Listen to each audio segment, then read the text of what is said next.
Hello, Year 6. Hope you all had a really lovely weekend. Don't know about you guys, but we've had a really chilled one. I think that shock of getting back up and into the swing of things has worn us all out. Anyway, so I'm back with our next instalment of our story, The Mystery of the London Eye. And I was just having a recap in my head about what had happened so far and the fact that it's a mystery and what mysteries there are, what unexplained things have happened. So we've got our main characters, Ted and his sister Kat, and this cousin of theirs, Salem, and his mom, Aunt Gloria, have turned up.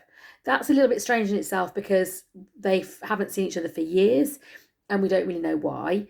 And there's something about them leaving Manchester, but we don't know why. They've said they've come to visit just to sightsee, but again, we're not really sure if that's the only reason. And we do know that they went into central London to do some sightseeing, and Ted and Kat thought it would be great if they went on the London Eye. But there was a long queue, and there was a gentleman there who felt a bit claustrophobic and gave them a ticket. And they said that Salem should take the ticket because he should have a good look at it. So he went into the pod, but when it went all the way around, he wasn't in the pod when it landed, and that's the main mystery. But there's quite a few little puzzles that are building up and that we haven't really got the answers to, and they're all adding to that whole mystery. I wonder if we're going to get some answers now. So when Mrs. Brazier finished reading her part of the story on Friday, they've realised he's missing. They've spoken to a policeman. They know he's not there. And Ted puts his hands in his pockets and he pulls out something that he wasn't expecting to find, and that's Salem's camera. So we're starting from chapter 10 today, which is called Love Hate.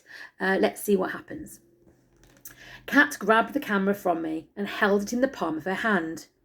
When you took that last photograph, she said, in the queue for the tickets, you must have put it away in your jacket pocket without thinking, Ted. I reached my hand over to take the camera back. She held it away from me.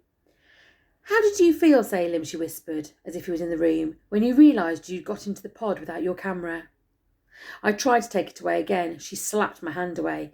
Keep away, Ted. It's my find. Typical Kat. One moment she's saying how brainy I am. The next she's assaulting me and telling lies. Predicting what Kat is going to do next makes predicting the weather seems easier than counting to 3. Kat is not only more unpredictable than the weather, she's also more unpredictable than A, volcanic eruptions, B, lunatics, or C, terrorist attacks. It is a fact that her name sounds like the first syllable of words like catastrophe, cataclysm, catatonic. In other words, Kat is a walking disaster story, which is what Kat says about me when I drop things, but I think it applies more to her. But sometimes, when you least expect it, Kat is nice. When I was small, she'd read stories to me about talking bears and magic wardrobes and take me over to the pond in the park to show me the ducklings. At school, she'll stick up for me in the playground when the rough boys pick on me. Mum says we have a love-hate relationship. She says that when I was a baby, and Kat was too, she found Kat leaning into my buggy one day and kissing me all over the face. Maybe I squirmed, because the next thing Kat did was grab a hairbrush and thump me on the head. Mum had to drag her away to stop her from murdering me. When we got older, Mum was always telling us to play nicely together. Kat's idea of nice play was to line up her naked Barbie dolls with their savage haircuts and strange biro markings and play hospitals. She used toilet roll as bandages and cut into them with nail scissors and squirted tomato ketchup on them. She would tell me to help her as the patient was dying. Pass me the scalpel, she'd order me. What scalpel? Any scalpel. I looked about. There's no scalpel. A pretend scalpel, Ted. There is no pretend scalpel, Kat. There is, right there by your hand. Kat, there is no scalpel in my hand. It's a toilet roll. You're supposed to be the nurse, she shouted. I blinked. Nurses are supposed to be women, and I was a boy. I could not be a nurse. Try to play, Ted, Mum said, looking on. So I went, Neenie, Neenie, Neenie, and turned the lamp switch off and on. Oh, sorry guys, I think that's me. Nina, Nina, Nina, and turned the lamp switch off and on, and after that I was always the ambulance. But Kat always wanted me to be the nurse, and maybe that was why she went on being angry with me. Then my syndrome was diagnosed by the doctors. Why does he have to get all the interesting diseases? She moaned to Mum and Dad. I don't remember what they replied. Right now, Miss Catastrophe was examining Salim's camera, and I swallowed the hot, huffy feeling I had back down my esophagus. He used up 18 shots. He kept clicking as we crossed over the bridge, remember? He took one of you and me, Cat, and I took one at the eye just before the strange man came up who gave us the ticket. The strange man, Cat said, looking up. I wonder. I nodded. I'd been wondering about him too. Do you think these pictures might be a clue, Ted? I don't know. I tried to touch the camera one last time, but again, Cat snatched it away. She turned its sleek silver sides around in her hand. I wish it was a digital like Dad's. Then we'd be able to see the pictures now. With this old-fashioned kind, you've got to open it somehow. She shook the camera and shrugged. Dunno how. You get the film out and take it to the camera shop to have it developed. It costs money and you have to wait. What a flipping palaver. She started fingering buttons and shaking it. I think we should give the camera back to Auntie Gloria, I said, because she is Salim's next of kin. What's that got to do with it? Cat said. I was about to explain how the next of kin inherits the property of people who have died and how perhaps this also applies to the property of people who have disappeared, when the doorbell rang. Cat and I jumped up. Salim, Cat said. She dropped the camera on the bed and ran out of the room and down the stairs. But in the hallway, just coming in through the front door, which Mum was holding open, wasn't Salim. Only two grown-up people, a man and a woman. The man was in uniform, the woman wasn't. And this meant the opposite of what you might think, that the woman was in charge. This was because she was a plain clothes. He wasn't. It was the police. Chapter 11. Margins of Error. Minutes later, in the living room, the atmosphere was hot and close. Everyone was polite, everybody was calm, but you could have cut the atmosphere with a knife. That's what people say when invisible feelings vibrate the air, like ions do just before an electric storm. Mum and Aunt Gloria were on the sofa. Aunt Gloria held a glass of brandy. Dad was standing back, leaning against the wall near the door. Cat and I stood beside him. The man, a detective sergeant, took notes, seated at the table. His boss, the woman, had taken another chair and was sitting in the middle of the room.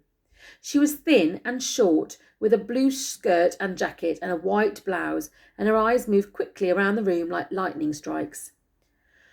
First she said she was Detective Inspector Pierce and was in charge of finding Salim. Then she asked questions. Lots of questions. Who everyone in the family was, why Aunt Gloria was visiting, why she planned to move to New York. Then she asked to see the contents of Salim's backpack. She took his things out one by one. I looked on carefully because in good detective stories, what people leave behind and don't leave behind can be a clue to where they have gone. There was a spare sweater, a pair of jeans, a pair of socks, underwear, pyjamas, another sweatshirt and a tiny towel. These didn't tell... Oh, sorry, I've missed my page. These didn't tell me very much. Then there was a battered paperback entitled Murder at 12,000 Feet. A guidebook to New York, brand new, with no creases and a tiny address book. Finally, there was a Swiss Army knife and a keyring with a model of the Eiffel Tower on it, but no keys.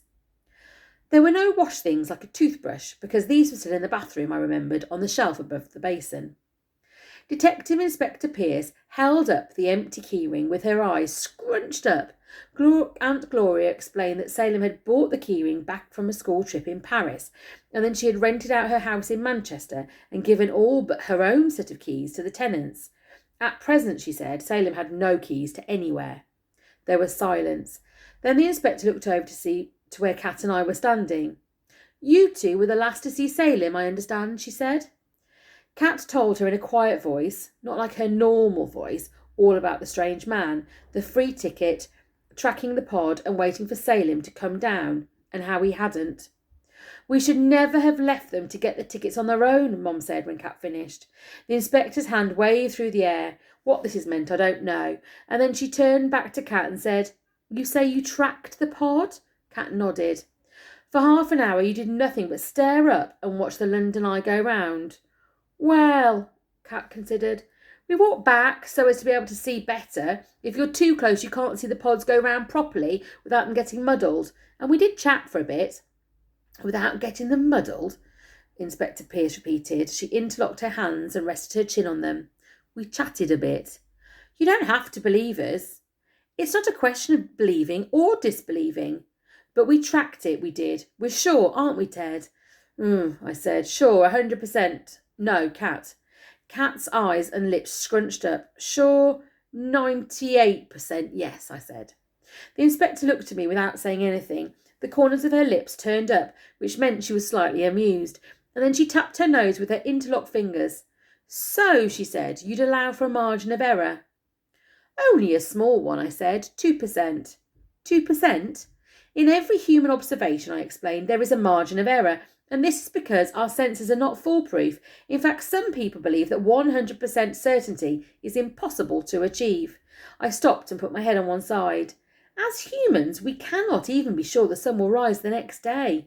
Our assumption that it will do is arrived at a process of induction. This is a process where probability, based on past observation, allows us to predict things like weather patterns. I've had enough of this, Aunt Gloria interrupted. Sunrise, sunset, up, down, wheels, tracking pods. This is not a fun fair. This is about my son, my only son. He's missing. What I want to know is, what's being done about it? We're doing all we can, Inspector Pierce said, and she unlocked her fingers and smoothed her skirt. I know you're fretting. Fretting? That makes it sound like I'm worried about losing my handbag. It's early days. He's only been missing for a few hours. In the vast majority of cases, young people who disappear like Salem are found within 48 hours. 48 hours? We'll miss our flights to New York. 48 hours, but usually sooner. And from the word go, we take the disappearance of minors very seriously. That's why I'm here. He's not a minor. He's my boy. Mom put her arm around her.